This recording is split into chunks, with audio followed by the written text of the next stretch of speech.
We're halfway to Halloween, Halloween, Halloween. We're halfway to Halloween, Silver Shamrock.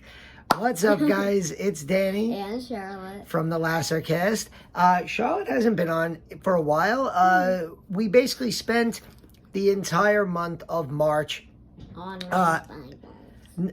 talking about taking sort of a break from horror to talk about science fiction. We got to interview friend of the channel, David Weiner, for the upcoming In Search of Tomorrow epic sci-fi documentary about 80s science fiction.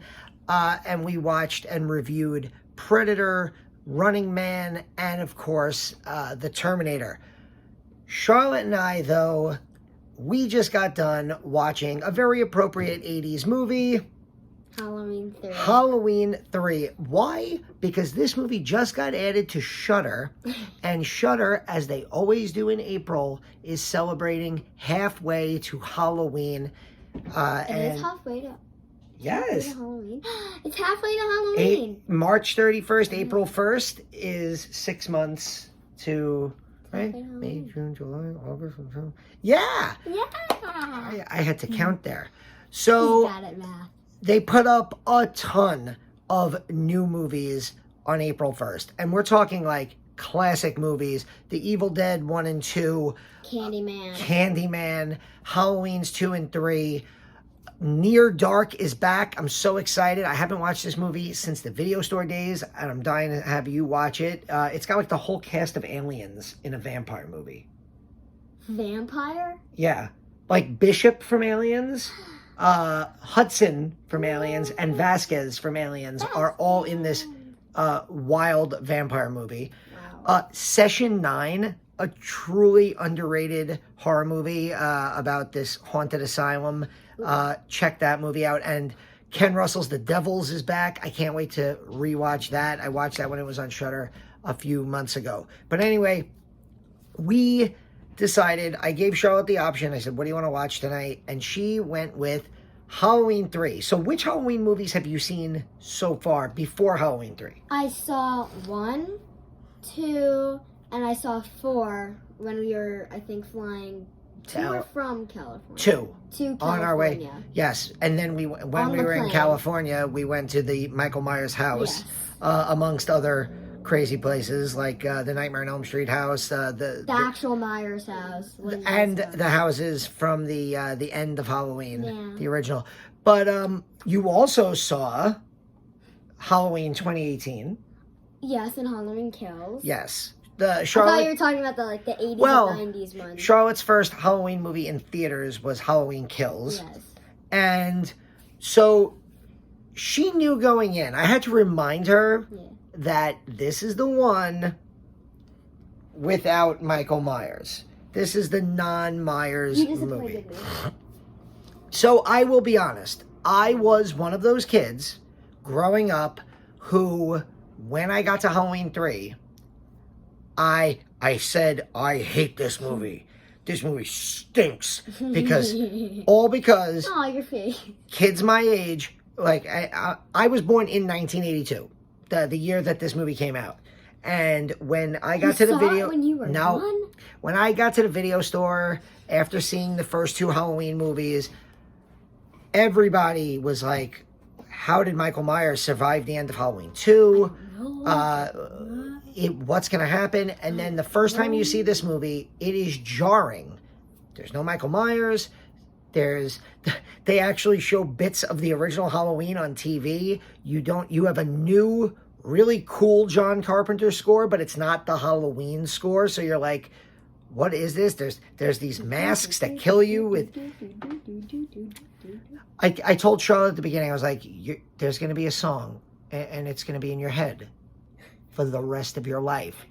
And so for the first 5 minutes of the movie, every time she heard any bit of music, she was like, is this it? This is it, right? I was like, and then as soon as Silver Shamrock started, she went, oh my God. I might die. So, okay, so let me ask you, because like I said, most of my friends, we all hated this movie when it came out. But then, as time went on, we were like, you know what? it's really not that bad of a movie. It's actually kind of scary and creepy. And if you just take it as not a Michael Myers movie, instead, just call it Season of the Witch instead of Halloween 3, you appreciate it a lot more. So what did you think about this movie outside of the fact that there was no Michael Myers? Honestly, it wasn't, like, scary, but it was, like, creepy.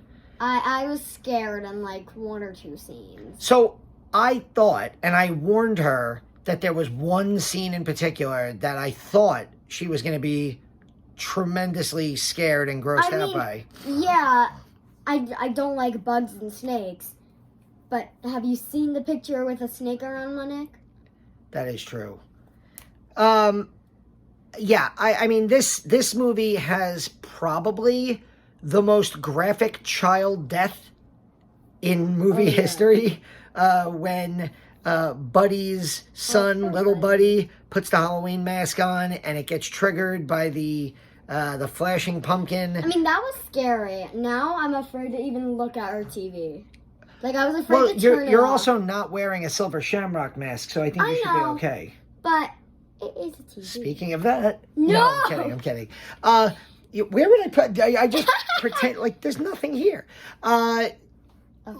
What was the scene that you did think was really creepy, though? There was one... I'm surprised you didn't even say anything about it. Like, this robot... I forgot it was in the movie. Old lady sitting there like this. When Dan Chalice, played by the iconic Tom Atkins... And, like, she's, like, wearing, like, these old, like, 60s and 50s clothes and a hat. He's going around... the factory looking for Ellie and the character who he's been with the whole movie, and he sees this woman knitting, but as he gets closer to her, you realize it's not a woman, it's this animatronic that looks way too real. And that's the first sign that you get that all of the characters, I'm pretty sure, by the way, that everyone who lives in that town is a robot created by Cochran and the Silver Shamrock. Even the guy who was running it, going crazy? No, Cochran, the old man, he created everything with the power of Stonehenge. I got so excited. The history nerd in me, the history teacher in me came out. I like paused the movie and like Googled Stonehenge, and I was showing her pictures, and she was impressed. Tired, okay? She's like, "All right, Dad, there's like 15 minutes left in the movie. Can you just push play?" Yeah. What about the scene in the hotel room where the woman is trying to like look at the... Oh, that didn't scare me, but that was cool. Just like... This movie is... There's a lot of like really gross things in this movie. Really? Like, you wouldn't expect, because Halloween 1 and 2, they don't have a lot of gore. Like, Halloween 2, yes, it's gorier than the first one, but it doesn't have, like, gross scenes in it. Whereas, I'm sure that's a cat running around. Or an animatronic woman, I don't know.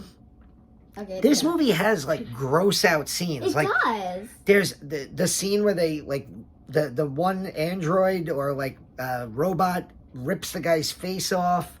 The one poor nurse gets drilled in the head. We didn't see that. Well, yeah, but you know what's going to happen. He punches the one robot in the chest, and it's like all that orange goop. Yeah. I mean, this movie stands out. It stands out above so many others. And for years, I came around... when I was writing for Geeks of Doom, one of my first things that I ever wrote for Geeks of Doom was an apology letter to Halloween 3. Was it like, I'm sorry for you making this terrible movie? No, it was me saying, I'm sorry that like I badmouthed you for 20 years and said that your movie sucked, when in reality I think it's actually really good. I think you even said this, that it was a little too slow. I think that it could have... It was one of those movies again... And I hate these movies that's like, oh, it's over. There's still 15 minutes. Yeah. This movie goes like 97 minutes. It could have gone easily 88 to 90, cut off. Like, honestly, I thought it was one of those movies where it's a bad ending, and when the nurse got drilled in the head, I actually thought that was it. Oh. I thought that was the end. The ending is a little weird because, like, they just throw those Silver Shamrock buttons that have the power of the ancient power of Stonehenge in them, and it just kind of zaps everybody and blows up the factory. It does feel very tacked on, not tacked on, but just very sudden and everything. I happen to like Cochran as a villain. Yeah. I think that he's, there's something creepy about. Go. You can go. No. I've been talking about. There's something creepy and funny about human-looking and like villains, like Cochran. Well, and the thing with Cochran is he kind of makes you think that he's got this like ancient witchcraft about him, where he talks about the festival of Samhain, which is what Halloween originally comes from, and he's talking about like 3,000 years ago, like he was there, and so there's a lot of like witchcraft to him. Like, I don't think he's just like an old man. I think he's also like a funny character. Like, he's funny, he's silly. Yeah. He's kind in a way. Yeah, there's something creepy about an old man who's kind old man. Yeah, who's the bad guy? Bad guys. I guess you didn't see this movie, but having just seen X in the movie theater not too long ago, there is something about older horror movie villains, like senior citizen horror movie villains, that The Visit, M. Night Shyamalan's The Visit, Motel Hell, they're very memorable. Or just like any type of movie where the villain is just like this like happy, mad character who's like always like, waving around. Like even at the end, when he realizes he's been kind of defeated, the way he looks up at Tom Atkins, like Demon Knight. Oh well, yeah. He's like funny and like cocky. I love the way Don O'Harley, I think his name is, the actor who plays Cochran, looks up. Yeah, he gives like that slow clap, like congratulations, but I'll get you in the end. Yeah, it's kind of like that. Like, you got it this time. But he also, remember, like, the movie ends, and you're like, did they turn off the TV? Because if they didn't, then all the kids in America are find out what happens next time. Yeah. I'm like a news reporter. Obviously, this movie was not very successful, and because everybody was angry that there was no Michael Myers, they didn't continue with this Halloween one-a-year anthology idea that Carpenter had, and 6 years after this, Michael Myers literally returns in The Return of Michael Myers, which, as Charlotte said, we saw in the airplane. But I rewatch this movie all the time now. I really enjoy it. Tom Atkins is great. He was great in The Fog. He's great in this. I have Night of the Creeps up there, probably prime Tom Atkins, and I want Charlotte to watch that with me too. That's one of my favorites. Mustache. Yes. He's smooth. Are you weird? Yes, I'm weird. Yeah, well, that's from The Fog. I know, but it's still fun. I feel like I'm going to sneeze. Elephant, elephant, elephant, elephant. Oh, it worked. Well, Halloween 3 is one of many really awesome new movies that just got added to Shudder for their halfway to Halloween. April is a tremendous month for them. There's, as usual, new movies every week. Cursed Films season 2 is back. Did you watch any of that with me? That was the series on Shudder where they talked about like The Omen and The Exorcist and Poltergeist. And, I think so. A little bit. Well, season 2 of that is coming out. And then at the end of the month, right before my birthday, it is Joe Bob, Last Drive-In comes back. And for Darcy, I think we pray for Darcy. Halloween 3 is on Shudder. Come on, Joe Bob. Oh, come on. She loves Halloween 3. She loves Tom Atkins. I'd watch it again. Come on. Give the people what they want. Give Darcy what she wants. You can't say no to these eyes.